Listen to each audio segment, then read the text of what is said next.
We've all heard it before. It's cheesy. It's the same thing every time. In that same annoying voice that I just used. To quote another YouTuber, Proto Mario, correct comment section, end quote, but like most things in life, you are correct up until a certain point. Like most of you, I grew up with the original Scooby-Doo, not the modern ripoffs, which are a disgrace to the entire genre, and don't even get on me about the live-action movies. They're awful. It was the original first and second season of the show that entranced me and hooked me on the entire series ever since I first watched the first episode. There was something about the creativity, the humor, and the scares that drew me back again and again. And now I'm doing something no YouTuber has ever done before. Today I'm going to be counting down what I believe to be are the top 10 greatest Scooby-Doo episodes. For an episode to have made it on this list, there are of course some basic qualifications, so pay attention. First, the episode must be from the first and second seasons. And number 2, it has to meet the following 3 criteria. Number 1, uniqueness. Why does this episode stand out from all the others? Number 2, the scare factor. What about this episode makes it spookier than the rest? And finally, something I'd like to call replayability. Why is this episode such a joy to watch and rewatch? So with those criteria out of the way, let's proceed to the countdown. Wouldn't you know he'd come through the wall?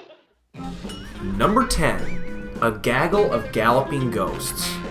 So this episode is really a puzzle, and it's given me a headache just thinking about it. Because yes, you do have your suspect, a very creepy one at that. But 3 monsters. Think about that for a minute.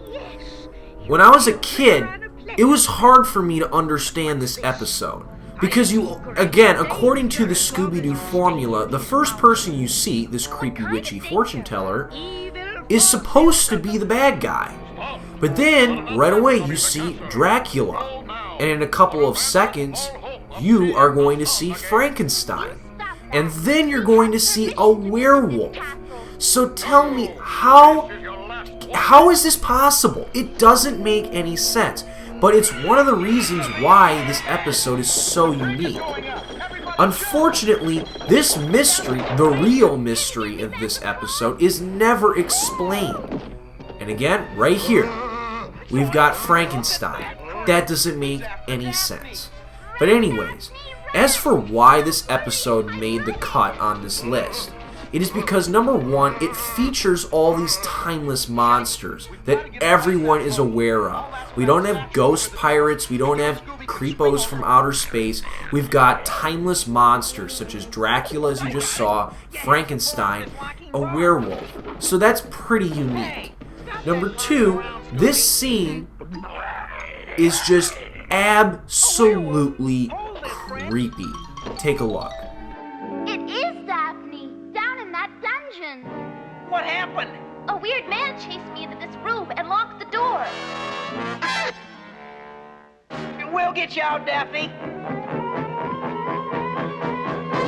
You werewolf. So after that nightmare, we've got the third reason why this episode made the list, and that's because of the mystery, which is a very, very, very clever one and unique.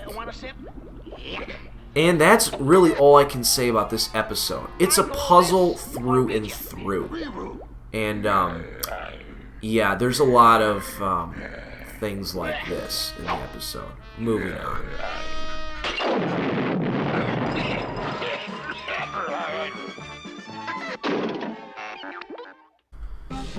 Number 9. A Night of Fright is no delight. If you know your Scooby-Doo, then you're aware that this is arguably one of the scariest Scooby-Doo episodes ever created. I mean, come on. Shrieking shadows? Are you kidding me? This is an idea that's still used even today in horror movies. And if you don't believe me, go look them up. This has been used over and over. I mean, get a load of this. This is some intense scare for a kid's TV show. But the reason why this episode made the cut is not just because the ghosts are scary, but the people in the show are scary as well. Especially my favorite lawyer of all time. Oh, I see you made it. Well, bring the dog and come in. The others are waiting inside. Yes, sir. Go. Attention, everybody. As you all know, I am Cosgood Creeps, attorney of the late Colonel Sanders.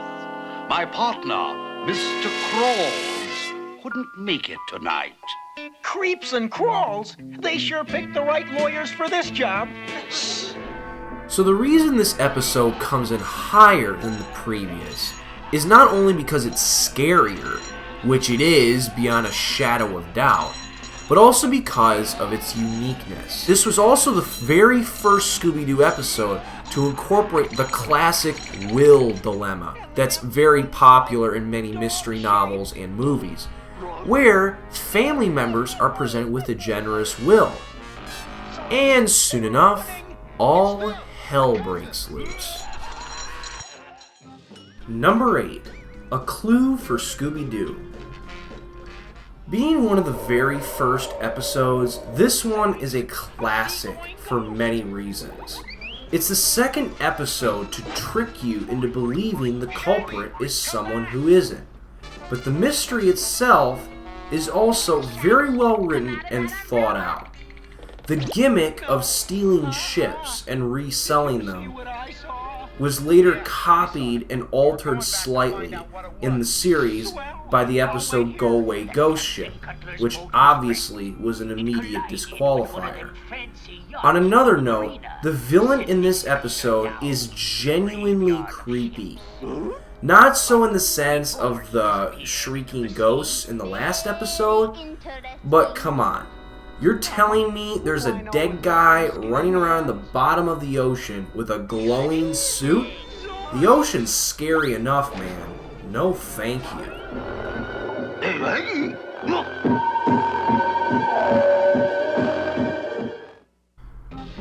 Number 7. Jeepers, It's the Creeper.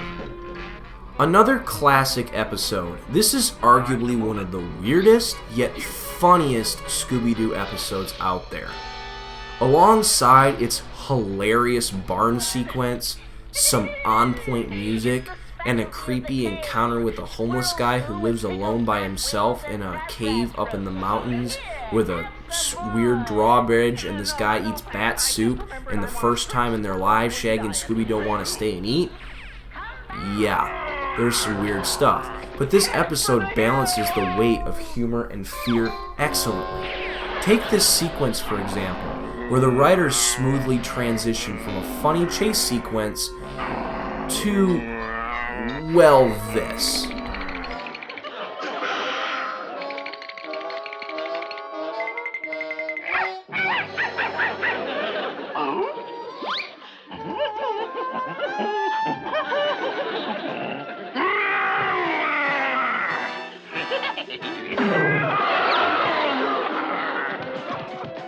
Wait for me! No sign of Shag and Scooby yet. I hear someone coming. I bet it's the creeper. Quick, hide behind those trees. When I give the signal, we'll all jump him. Ready? Now! We've got him. We've got the creeper. Correction. We've got Shaggy and Scooby. I know whose back you're on, but whose side are you on? Here we go. Finally, the mystery itself is genius.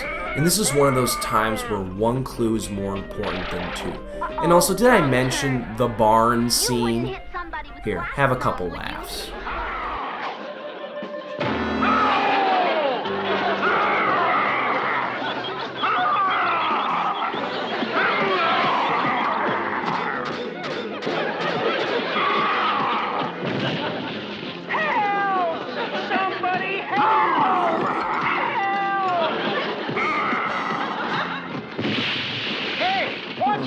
Uh-oh, looks like I'm a gun.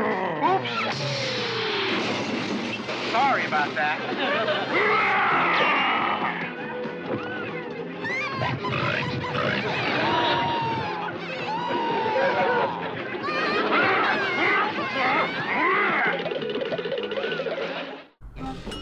Number 6.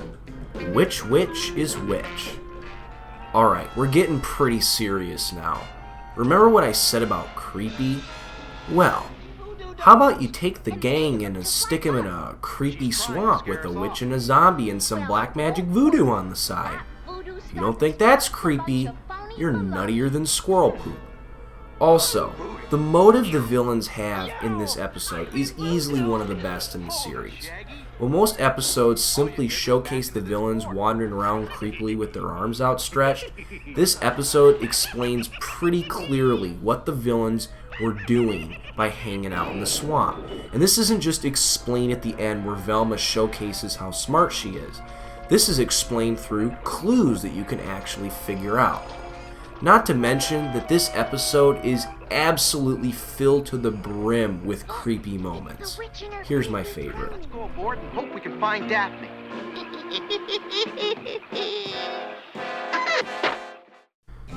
Number 5. What a Night for a Night. The alpha and classic Scooby-Doo episode is this one.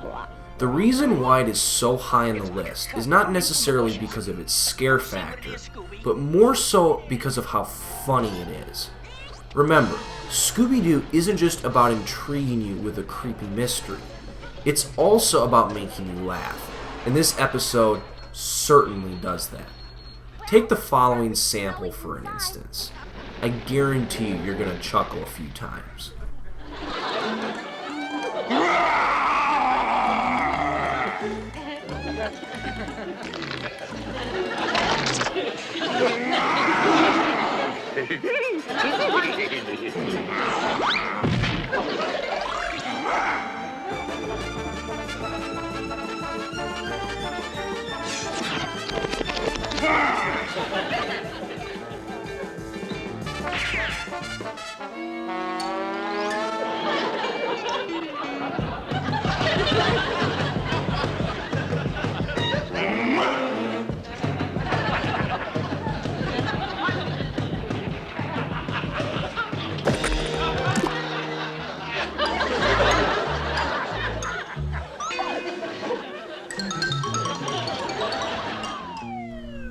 Finally, because this was the first episode, its uniqueness sets the bar exceedingly high for the rest of the episodes, and it sets a standard that we all know and love. This is a true gem through and through, and the replayability is exceedingly high for me.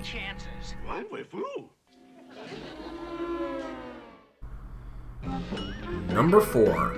Bedlam and the Big Top. Take the creepiness of A Night of Fright is No Delight, and combine it with Jeepers, It's the Creeper, and you've got Bedlam and the Big Top. It's one thing for the villain to chase the gang around, but this villain takes it to a whole different level. By hypnotizing various members of the gang, you realize how vulnerable they are when they are alone. It is also a diabolical tactic, if you ask me, considering how dangerous some of the things the gang does while under the clown's spell. Also, do I really have to explain why ghost clowns are creepy? I don't think so. And soon your thoughts shall all be mine. Although the mystery in this episode is pretty standard and it's a little subpar if you ask me, what puts this episode so high on the list is the quality of the villain, which is not always seen to this degree in other episodes. This is a villain that is genuinely scary because of how cunning he is.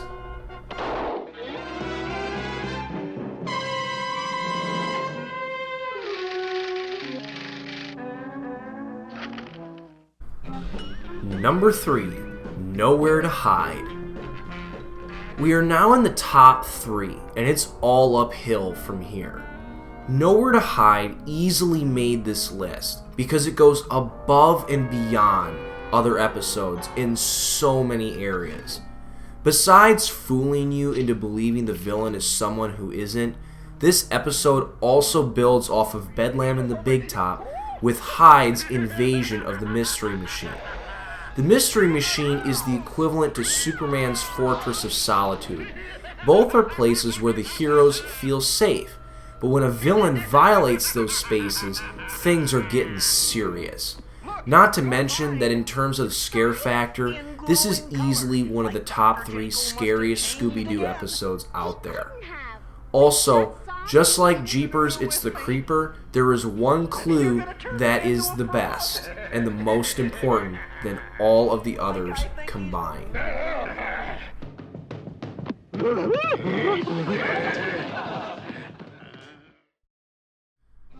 Number 2, Hassle in the Castle.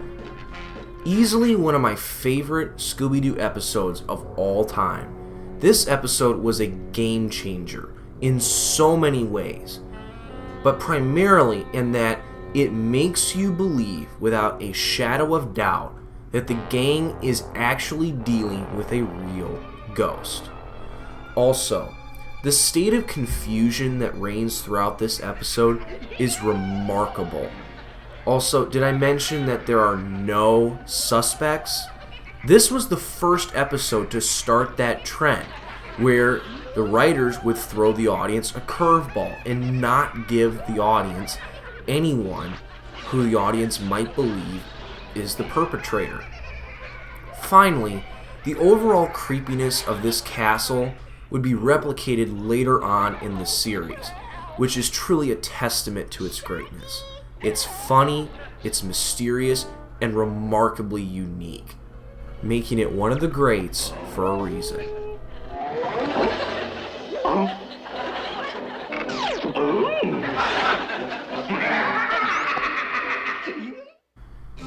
And finally, number 1, the Backstage Rage.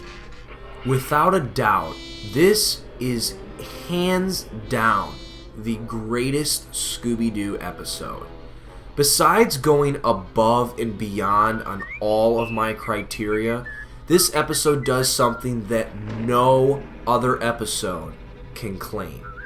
The villain, an interpretation of the Phantom of the Opera, and a very good interpretation of that, is incredibly elusive throughout the entire episode. What I mean is, you hardly ever see the villain, which adds enormously to the creep factor. The mystery itself is extremely unique and relatable to life. Counterfeiting. Some other gems about this episode. Just like Hassle in the Castle and a host of other episodes, it tricks you into believing the villain is someone he isn't, and it contains arguably the scariest moment in all of Scooby-Doo history. This scene is about enough to give anyone a heart attack. Take a look. Not empty. It's got a whole room in it. Wow, we hit the jackpot. Look at that printing press. And all those new $20 bills on the table. You were right, Freddy. It's a big counterfeit operation. It's him. Hold it a second. And there you have it, my top 10 greatest Scooby-Doo episodes. Well, I hope you enjoyed this list. Please subscribe and let me know in the comments section your thoughts and possible ideas on future top 10s. Thanks for stopping by. Have a great rest of your day or night. Thank you. There were 2 of me? I don't get it, Scoob. Huh? You saw somebody else dressed like me? Yeah. Let's get out of here.